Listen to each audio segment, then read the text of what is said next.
वराह, उसके दांत भी होते हैं वराह, तो वो उसको भी टांग तोड़ के रख दिया। और आगे गए, एक हिरण है, हिरण कभी ऐसे हुआ तो नारद जी का कौतूहल हुआ, कौन ऐसे करते हैं। आगे गया वो शिकारी, एक हिरण को शिकार बनाने के लिए तीर को निशाना लगाया, ये सब नारद पहुंचा तो भाग गया। वो क्रोधित होकर शिकारी वृक्ष से नीचे उतार आया और बहुत नारद जी के प्रति क्रोधित हो गया। अरे बाबा जी, आपने आ गए, मेरा शिकार भाग गया, हमारा दिन के सारा परिश्रम आपने बर्बाद कर दिया, अभी क्या होगा मेरा। बोले ठीक है, मैं एक बात पूछता। बोला क्या पूछो। बोले ये रोड में जो मैं आते समय कोई पशु को टांग तोड़ा हुआ देखा हूँ, कौन तोड़ दिया। बोला मैं तोड़ा हूँ। क्यों। तो नारद जी उन्होंने कहा मेरे पिताजी मुझे ऐसे सिखाया कि बेटा उसको टांग तोड़ तोड़ के रख देना, जब लाना है मार मार के लेके आना। तो क्यों मारते ऐसे। अर्ध मारा पशु यदि धर फर करे, ताहा देखी आनंद बारे आमार अंतरे। बोलते हैं अर्ध मारा पशु, आधा मारा हुआ पशु जब तड़पते रहते हैं उसको देखकर मेरा खुशियां होती है, आनंद होता है। तो नारद जी मन ही मन सोच रहे कितने क्रूर व्यक्ति है। तो देखिए प्रचारक कैसे होते हैं। ऊंची मिर्गारी को नाम जप करने के लिए नहीं कहा, नारद जी ने प्रीचिंग स्टार्ट कर दिया। कैसे प्रचार किया। नारद जी ने कहा पशु मारने के लिए भी मना नहीं किया, नारद जी ने बताया कि पशु को एक साथ मार दो। तो उसकी उस मिर्गारी के मन में प्रश्न आया, क्यों। बोला तुम्हारा पाप कम होगा।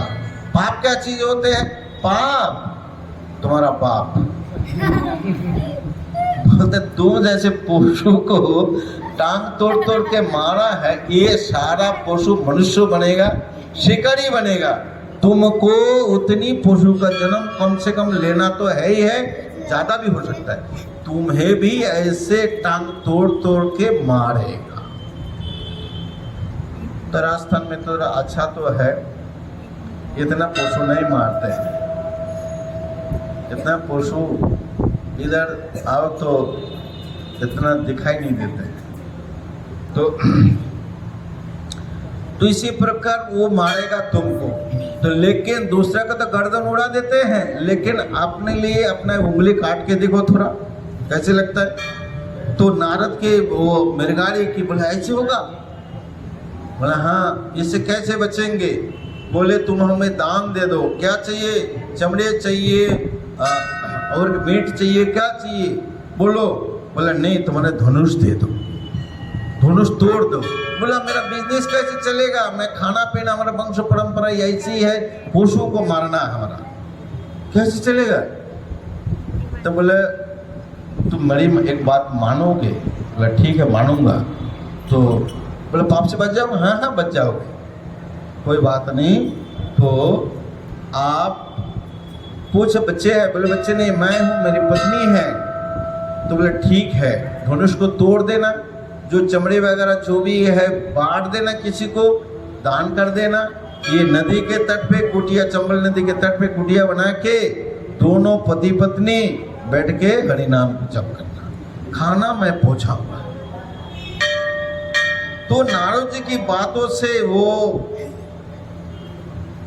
राजी हो गया और धनुष फनुष तोड़ दिया। घर पे जो भी था अपने पत्नी की जगह समझाए, इधर एक कुटिया बनाया, एक तुलसी चौरा लगाया, तुलसी चौरा लगा के वो क्या करने लगा, हरिनाम जप।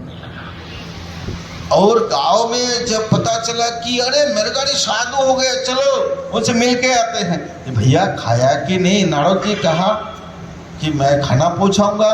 तो बोले अरे कुछ खाया पिए कि नहीं, चलो जो चाल दाल आटा कुछ लेके जाते हैं, दाल ले जाते हैं, सब्जी ले जाते हैं। तो आए मिला, गांव के लोग आए, वो तो केवल जप कर रहे हैं, हरे कृष्णा कृष्णा कृष्णा हरे हरे, हरे राम राम राम हरे। कितना दिन से माला जप कर रहे हैं, मन ही नहीं लग रहा है। वो नारद इतनी तुरंत, नारद जी इतनी पावरफुल है कि एक साथ उसका मन लगा दिया। मन लग गया उसका, जब भी करते जा रहा है। और गांव का लोग आए, आटा चावल दाल सब लेके आए, आके देखा बहुत तन्मय से जप कर रहे हैं। तो गांव में गए और बोले, और दूसरे लोग भी लेके आए। तो इतनी खाना उसको भोजन पहुंच रहा है, को खा भी नहीं पा रहा है। टेंशन। आप लोग विश्व में है, मंदिर में है, कभी भोजन की कभी कमी हुआ कभी? वृंदावन में तो कोई कमी होने का सवाल ही नहीं है, हमेशा बचता है। थोड़ा बहुत माला हम खींच लेते हैं, हरे कृष्णा कृष्ण कृष्ण हरे हरे, हरे राम राम राम। तो उन्होंने तुलसी लगाने के लिए कहा, तुलसी चरण लगाना है, तुलसी की परिक्रमा करना है, जलदान करना है, परिक्रमा करना है। तुलसी परिक्रमा में एक मंत्र है, यानी कानी च पापानी ब्रह्महत्यादि कानी च तानी तानी प्रणशंति प्रदक्षिणा पदे पदे। इसका अर्थ क्या है? तुलसी का परिक्रमा कौन कौन करते हैं? हाथ ऊंचा किए। बहुत लोग नहीं करते हैं। तुलसी लगाना है, एक गमले में लगाना है, उसकी परिक्रमा करना है, जल देना है। ये तो बहुत देवी देवता के सेवा से भी बड़ा श्रेष्ठ सेवा है, तुलसी की परिक्रमा करना है। तो मैं जो मंत्र बताया क्या है, यानी मतलब जानकर पाप किया, अनजाने पाप किया, यदि ब्रह्म हत्या भी हो गया, यानी कानी च पापानी ब्रह्म हत्यादि कानी च, यदि ब्रह्म हत्या भी हो गया, तानी तानी प्रणशंति नष्ट कर देते हैं, प्रदक्षिणा पदे पदे। कम से कम हर कोई गमले में तुलसी लगाइए, कम से कम हर घर के हर सदस्य मिलकर 4 परिक्रमा कीजिए। और हो सके तो मंदिर सेंटर से इस मंत्रों को ले लीजिए, यानी कानी च पापानी ब्रह्म हत्यादि कानी च तानी तानी प्रणशंति प्रदक्षिणा पदे पदे। नहीं तो मंदिर से नहीं ला सकते हैं, आपके पास छोटा यंत्र है ना, यंत्र में आप वैष्णव भजन वैष्णव गीत एक ऐप है, एक किताब है, उसको डाउनलोड कर देंगे। उसमें अलग अलग ऑप्शन है, आरती कीर्तन, उसको ये करेंगे तो आपको सभी आरती आ जाएगा, तुलसी आरती आएगी, उसी में इसी मंत्र है।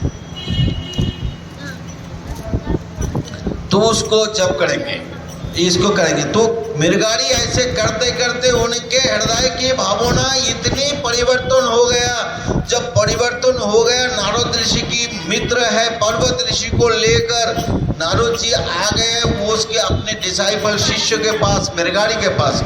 मिर्गारी ने जब दूर से देखा तो अपने गुरुजी के पास जा रहे, नीचे देखते हैं जमीन में कि कोई कीड़े तो नहीं है, कोई चींटी तो नहीं है जो मेरे चरण में दबकर मर जाए। इतनी दयालु हो गया, जो तरपा के मारने वाले शिकारी आज इतनी दयावान हो गए, कीड़े को भी मारना नहीं चाहते हैं। और गुरुजी को जब दंडवत प्रणाम करते हैं, अपने उतरी से झाड़ लिया। नारद ऋषि जानकर उसको उनके मुख से बताने के लिए बोला, आप साधु क्या कर रहे हैं? बोला, गुरुजी मैं दंडवात करूंगा, यदि कोई कीड़े दब के मर जाए तो कितना कष्ट होगा। तब पर्वत ऋषि को नारद ऋषि ने उनके पूर्व इतिहास बताया कि इतने क्रूर व्यक्ति थे, तरपा के मारने वाले। इसलिए भक्ति करने के लिए शुरू में कोई अगर पापी हो तापी हो, सब कोई इस भगवान की भजन को कर सकते हैं। ये कलयुग से महाप्रभु ने एक हमें सुजोग चांस दिया है। हरे कृष्णा कृष्णा कृष्णा